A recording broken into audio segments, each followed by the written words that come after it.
പാടി വേറെ കണ്ട കല്യാണമോ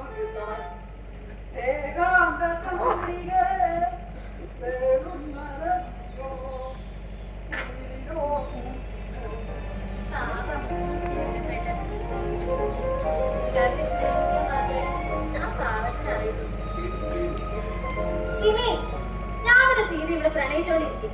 ഞാൻ പോയി ഉച്ചക്കത്തുള്ള വല്ലതും ഉണ്ടാക്കാൻ നോക്കട്ടെ. കുറുക്കൊന്നും കാട്ടിയിട്ടല്ലേ. രാമസമുദ്രത്തിൽ സീതാസമേതനായ രാമൻ ഈ വയസ്സാകാലത്ത് അച്യുതാനന്ദന് കിട്ടിയ സീത തന്നെയോടാണ് എന്റെ പ്രിയപ്പെട്ടത്. വയസ്സാകാലത്ത് പ്രേമിക്കാം, മക്കളെ കുടുംബക്കാരെയും വെല്ലുവിളിച്ച് വിവാഹം നടത്താം. ഒന്ന് പ്രണയത്തെ കുറിച്ച് സംസാരിക്കുന്ന ഒരു നാൾ. ഈ പ്രണയം എന്ന് പറയുന്നത് നാം അറിയാതെ നമ്മുടെ മനസ്സിന്റെ ഉള്ളിൽ ഇതാണ്.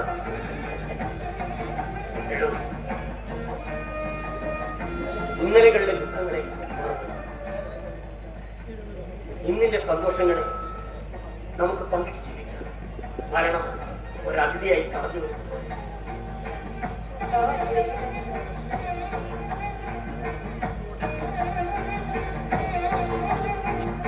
നവദമ്പതികൾക്ക് എന്റെ വിവാഹ മംഗളാശംസകൾ. Happy marriage. മണിക്കുട്ട മാന്തോ പിന്നെ വരാതിരിക്കോ?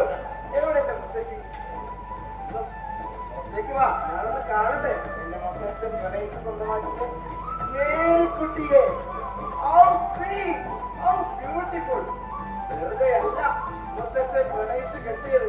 സുന്ദരിയല്ലേ? 70ന്റെ നിറവിലും പത്രമാക്കി തങ്കം. നിന്റെ മുത്തശ്ശാസ്ത്ര ബോർണം. എന്റെ മുത്തശ്ശൻ ഈ നാട്ടിലെ മമ്മൂട്ടിയല്ലേ? മുത്തശ്ശനും മുത്തശ്ശിയും കൂടെ ഉണ്ടാവുന്ന പ്രതീക്ഷയിലല്ല ഞാൻ വന്നത്. വിവാഹം കഴിഞ്ഞ ദമ്പതികൾ ഹണിമൂൺ ആഘോഷിക്കുമല്ലോ ഊട്ടിയിലോ കൊടൈക്കനാലിലോ മറ്റോ.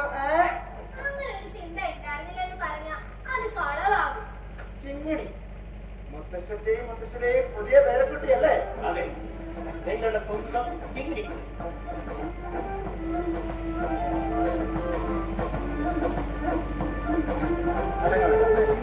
ഇത് വിവാഹ മധുരം.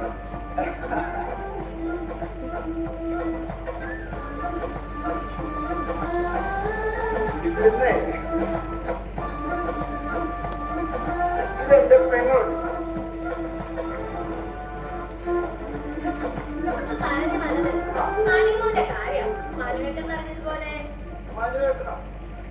മുത്തശ്ശൻ പറഞ്ഞിട്ടുണ്ട് പേര് നാളെ വിശേഷമല്ല. പിന്നെ ഇവര് ബാഗ് തിരിഞ്ഞ ഡൽഹിക്ക് താജ്മഹൽ കാണാൻ. അത് ഈ തണുപ്പാൻ കാലത്ത് ഞാൻ സമ്മതിച്ചില്ല. അതിന് രണ്ടുപേർക്കും ഷാറുണ്ടായിരുന്നു എന്നോട്. കരുവിക്കണ്ടേ? ഞാൻ കൊണ്ടുപോവാ. അല്ലെങ്കിൽ വേണ്ട, ഞങ്ങൾ വേറെ കുട്ടികളെ കൊണ്ടുപോവാ. അത് വേണ്ട. ഈ കളിമൂൺ എന്ന് പറഞ്ഞാലേ നിങ്ങൾ നവദമ്പതികൾക്ക് പറഞ്ഞിട്ടുള്ളതാണ്. അതിൽ കട്ടുറുമ്പായി നിങ്ങൾ രണ്ടുപേരും വന്ന പിന്നെ അതൊരു മിഥുന സിനിമ പോലെ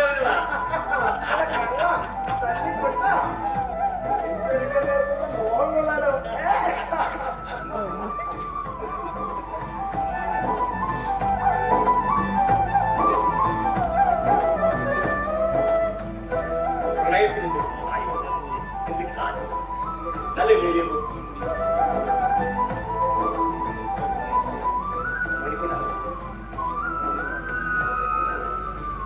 നിനക്ക് വെറുപ്പി നിന്റെ അച്ഛനെ പോലെ ഈ മുത്തശ്ശനോട്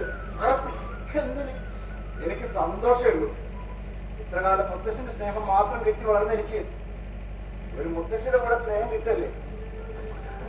മുത്തശ്ശ, ഭർത്താവ് നഷ്ടപ്പെട്ട ഭാര്യ, ഭാര്യ നഷ്ടപ്പെട്ട ഭർത്താവ്, സ്നേഹത്തിന്റെയും കടപ്പാടിന്റെയും സമൂഹം എന്ന് വിചാരിക്കുമെന്ന് തോന്നലിന്റെയും പേരിൽ ജീവിതം മക്കൾക്ക് വേണ്ടി ജീവിച്ച് തീർക്കാം എന്ന് തീരുമാനിക്കുന്നതാണ് അവർ ജീവിതത്തോട് ചെയ്യുന്ന ഏറ്റവും വലിയ തെറ്റ്. ഇങ്ങനെ എന്ത് പറയുന്നു?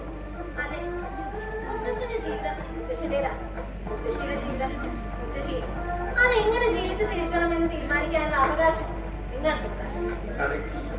ആ തിരിച്ചറിവാണ് നിങ്ങളെ കൊണ്ട് ഇങ്ങനൊരു തീരുമാനമെടുക്കാൻ കാരണം.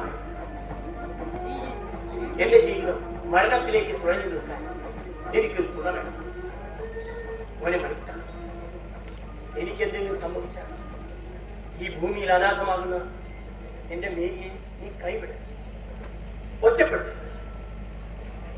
സ്നേഹപൂർവ്വം നീ മുത്തശ്ശി എന്ന് വിളിക്കുന്ന ഇവർക്കും നിന്റെ കിങ്ങിണി മോൾക്കും തുണയായി എന്നും നീ കൂടെ ഉണ്ടാകും. നിങ്ങളുടെ കൂടെ എന്നും ഞാനുണ്ടാകും.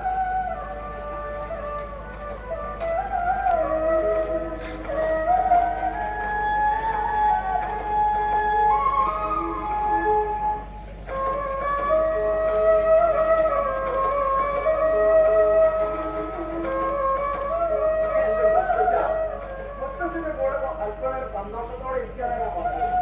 ഇവിടെ എത്തിയപ്പോൾ മുത്തശ്ശന് ആകെ ചെല്ലിച്ചു നോക്കി. ഇതിന്റെ ആണോളം മാറ്റ പുറത്തു വേണം അയ്യോ ഞാനില്ല.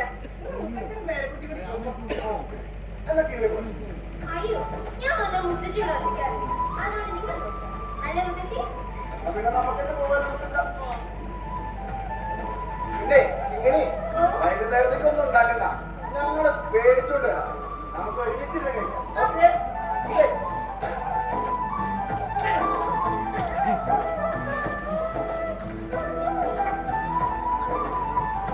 ദൈവപുണ്യമാണെന്ന് പോകും എന്റെ മരിപ്പിട്ട് കർത്താവേ, അവനൊരു കോർണ പോലും വരുത്താതെ കാത്തുകൊള്ളേ. സത്യമാണ് മുത്തശ്ശി. മുത്തശ്ശിക്ക് എന്നെയാണോ അതോ ആ മാധവേട്ടനാണോ കൂടുതൽ ഇഷ്ടം? അങ്ങനെ ചോദിച്ചാ അവൻ എങ്ങനെ ജീവനാണെങ്കിൽ ഞാൻ ജീവൻ നിലക്കുന്ന ശ്വാസമല്ലേ അങ്ങനെ ആത്മാവ്.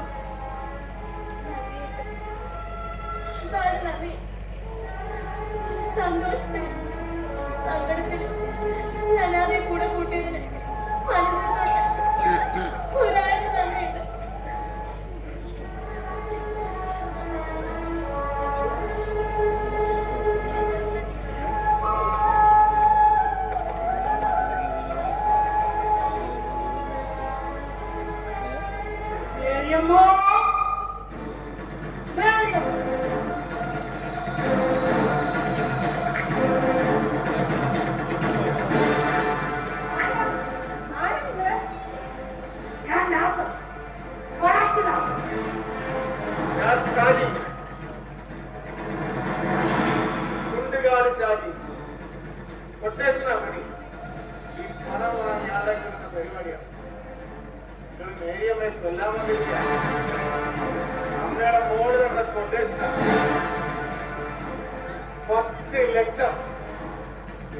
ഞങ്ങൾ കൊല്ലട്ടെ.